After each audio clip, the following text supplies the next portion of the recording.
They were soldiers unlike any others before or since. Their nation was an armed camp. They knew no trade but war. In 480 BC, at a place called Thermopylae, they met an army 50 times their size and stood their ground. For them, the trumpets never sounded retreat. Their name has become a synonym for hardship willingly endured and death stoically faced.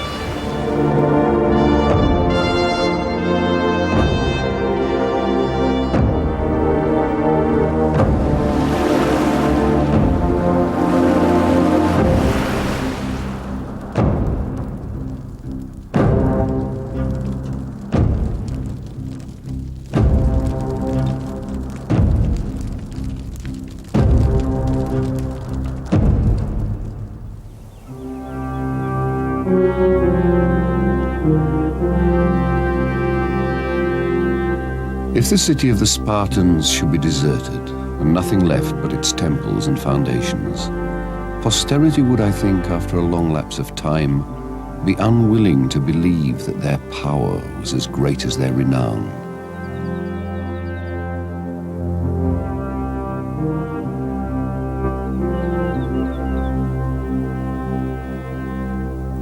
There are few monuments left to the mightiest state in ancient Greece, for the Spartans renounced grand public buildings and were defended not by walls, but by their warriors. A city well fortified, surrounded by brave men, and not by bricks.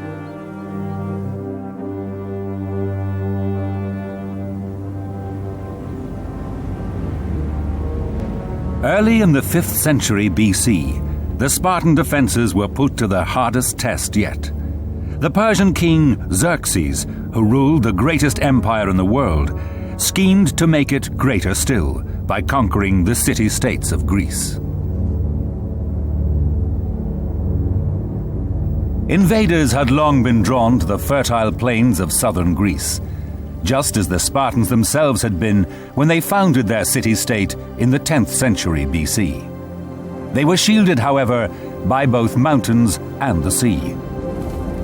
But the constant threat to Sparta lay within, from the Helots, a class of serfs formed from landless laborers and the inhabitants of conquered lands. They worked the land, but belonged to the state.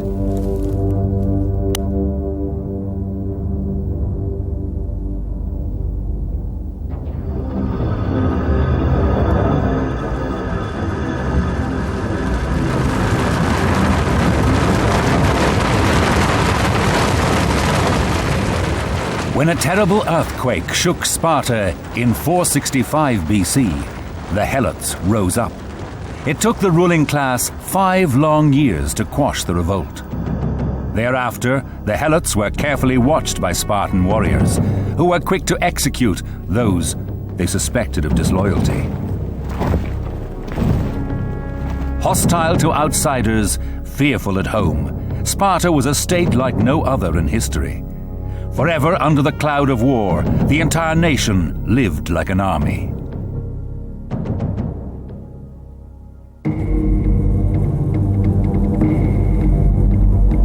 We have been superior to all the Greeks, not because of the size of our city, nor the numbers of our men, but because the constitution we have established is like a military camp. When the Persians marched on Greece, Sparta and its rivals united to repel the invader.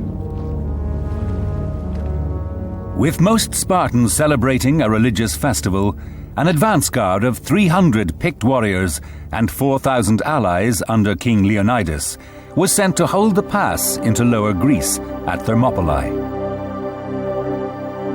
Among them, a warrior named Aristodemus. Like the others, he had been preparing for war since birth. Upon entering the world, a Spartan infant was examined by the city's elders. If it was not healthy and sturdy, it would be flung into a ravine on Mount Taygetus and left to die.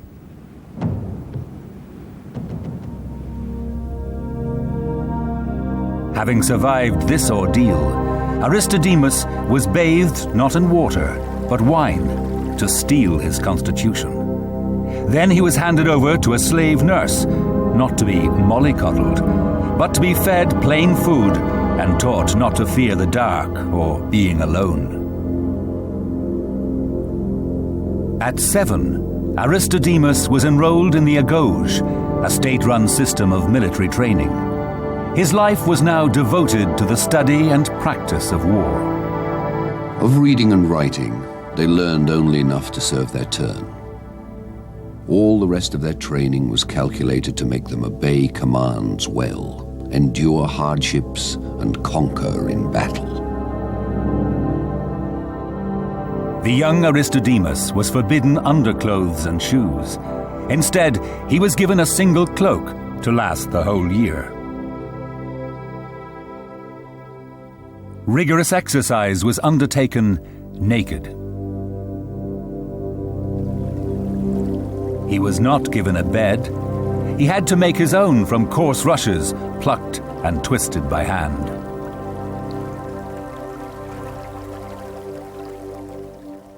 His diet was deliberately poor. To supplement it, he was encouraged to steal food. For someday his life might depend on having to live off the land. But if caught, he was beaten, first by the owner he had stolen from, then by his tutor for getting caught. At 12, Aristodemus began training with weapons. The sword, the thrusting spear, and the bulwark of the Spartan army, the shield. It was a simple metal disc hammered over a wooden core. The warrior held it by passing his left arm through a loop to a grip on the inner side. A line of soldiers, so protected, formed a phalanx, a wall of shields, where the right side of each man was protected by the shield of the man beside him. So important was the shield that the warriors were told to come back from battle with their shields or on them. At 20, Aristodemus joined the Arenes and was at last liable for military service. At 30, he obtained full citizenship and was admitted to the Societia, the military mess. The messmates contributed monthly a bushel of barley meal, 8 gallons of wine, 5 pounds of cheese, 2.5 pounds of figs, and a very small amount of money for such relishes as flesh and fish. For a Spartan warrior, belonging to a mess was not only a symbol of status, it was status itself. A man without a mess was like a soldier without an army. Still, the mess itself was as austere as its members. A visiting foreigner thought the food so bad that he is said to have remarked, "Now I know why the Spartans do not fear death."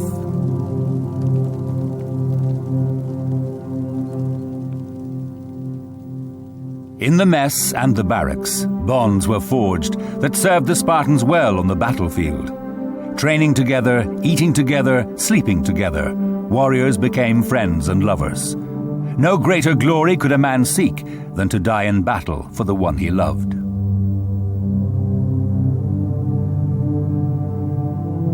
Aristodemus was now free to take a wife, but marriage would not change his routine. After supping at his public mess table as usual, he slipped stealthily into the room where his bride lay, loosed her virgin's robe, and bore her in his arms to the marriage bed. Then, after spending a short time with his bride, he went away to his usual quarters, there to sleep alongside the other young men. Aristodemus was also at an age where he could join the Apelli, the popular assembly that ruled Sparta in time of peace.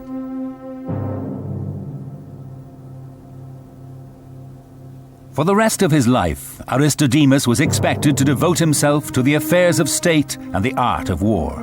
He could choose to live with his family if he had one, but he could not farm or trade. Such work was left to others.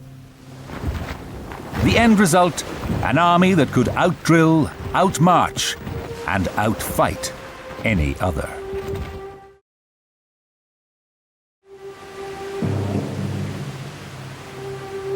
Thermopylae, means gates of heat.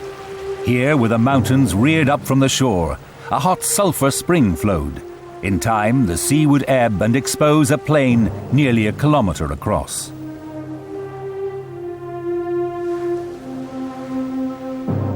But in 480 BC, Thermopylae was a narrow pass, only wide enough to take a single cart. It was through this bottleneck that the invading Persians under King Xerxes would have to march. Holding it were 300 Spartans and their 4,000 allies under King Leonidas. Xerxes sent out a spy. All he discovered was the Spartans' scorn for their enemy and for death. They stood in the open, conspicuous in their red cloaks and confident in their arms. There he saw some of the men at exercise and others combing their hair. Marveling at the sight, he rode back, unmolested, none pursuing him or even paying him any attention. When Xerxes heard, he could not comprehend the truth, that the Spartans were preparing to the best of their power to kill or be killed. What they were doing seemed laughable.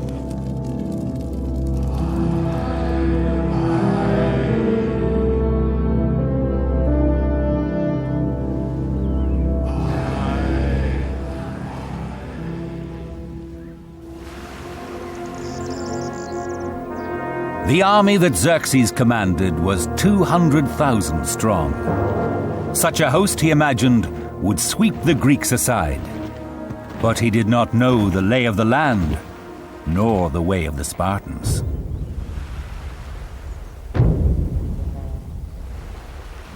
They could not only outdrill and outmarch their foes, they could also outmaneuver them. Spartans fought in platoons of 24 men called sworn bands, small, mobile, and fiercely loyal.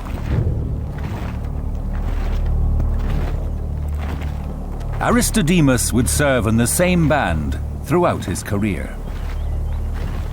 At 55, he would retire, and a new man would take his place. For this family of comrades, each man was sworn to fight and die.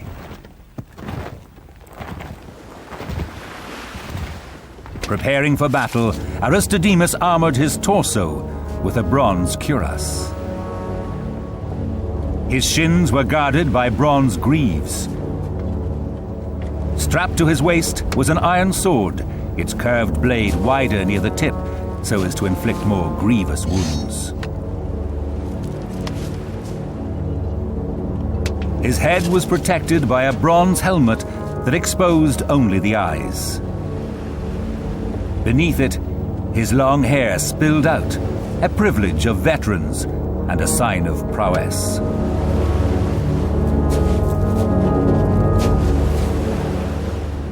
Deployed in the first rank of the phalanx, Aristodemus hoisted his short spear over his shoulder, locked shields with his comrades, and advanced.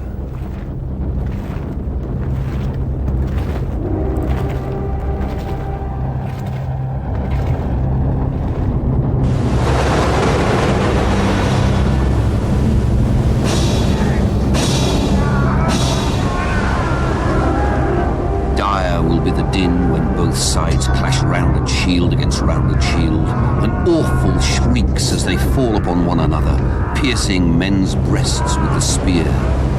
And not a bit will they draw back from the pounding of the missiles. Nay, despite the battering of great hurlstones, the helmets shall abide the rattle of war unbowed. In the narrow pass of Thermopylae, the Persians were unable to bring their massive superiority in numbers to bear. Fighting in shifts, thrusting with spears from behind their wall of shields, the Greeks repelled assault after assault. Enraged, Xerxes sent in his elite infantry, the Immortals.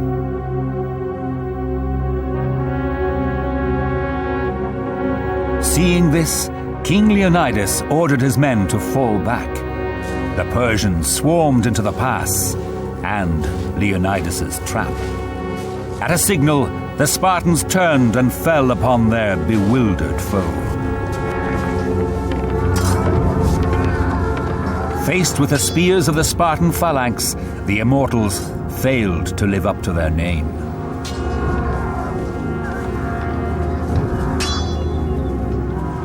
For 2 days, the huge Persian army was held at bay. Then, its luck changed. A Greek farmer revealed a path through the mountains. Negotiating it at night, thousands of Persians emerged behind the Greeks. His position now hopeless, Leonidas ordered his Greek allies to retreat. With his 300 Spartans, he would stand at Thermopylae against the entire Persian army and hold them off as long as possible. In admiration, 700 troops from the city-state Thespiae stayed to fight alongside the Spartans. After the second day of battle, Aristodemus and another Spartan, Eurytus, were stricken with ophthalmia, temporary blindness.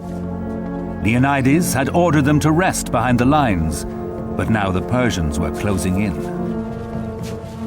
Eurytus called for his armor and put it on. But Aristodemus's heart failed him, and he stayed behind.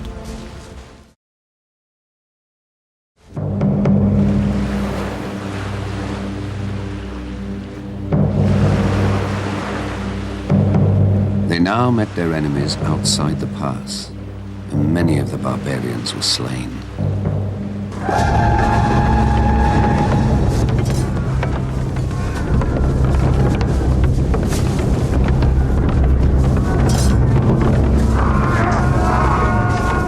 Many were thrust into the sea and there drowned, and more by far were trodden down bodily by each other, none regarding who it was that perished.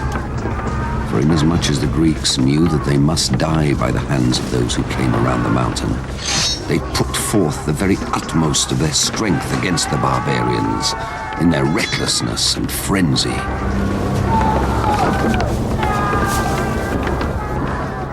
King Leonidas fell in the thickest part of the battle, his bravery a lesson to all around him.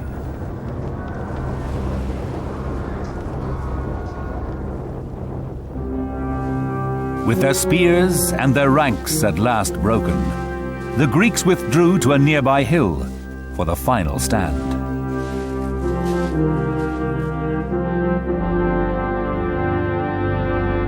In that place they defended themselves with their swords, as many as still had such, and with their fists and teeth, till the barbarians overwhelmed them with missiles.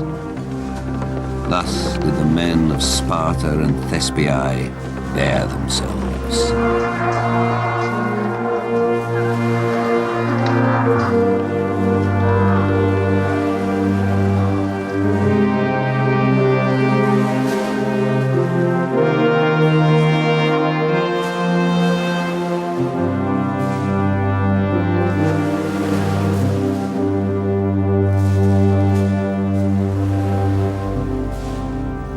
All but 2 Spartans lay slain, Aristodemus and a man who had been sent away with a message. The poet Simonides composed an epitaph for the dead. O stranger, go tell the Spartans that here we lie, obedient to their laws.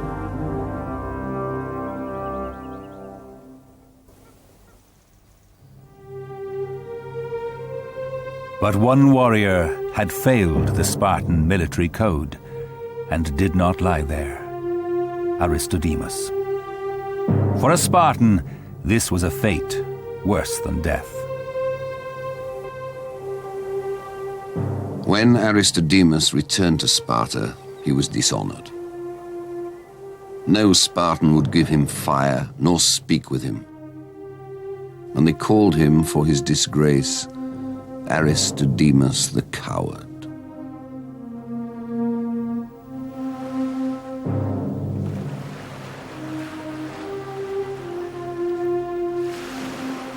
The time bought by the Spartans was well spent.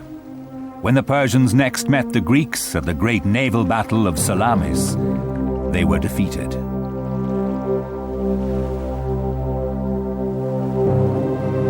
Xerxes' dream of conquering Greece went down with his ships, although part of his army remained for a time in central Greece.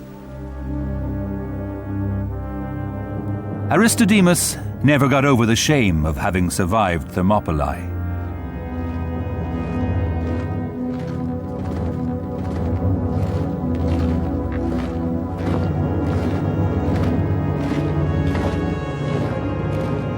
Fighting a year later at Plataea, in the battle that destroyed the remnants of the Persian army, he plunged into the enemy line and was killed.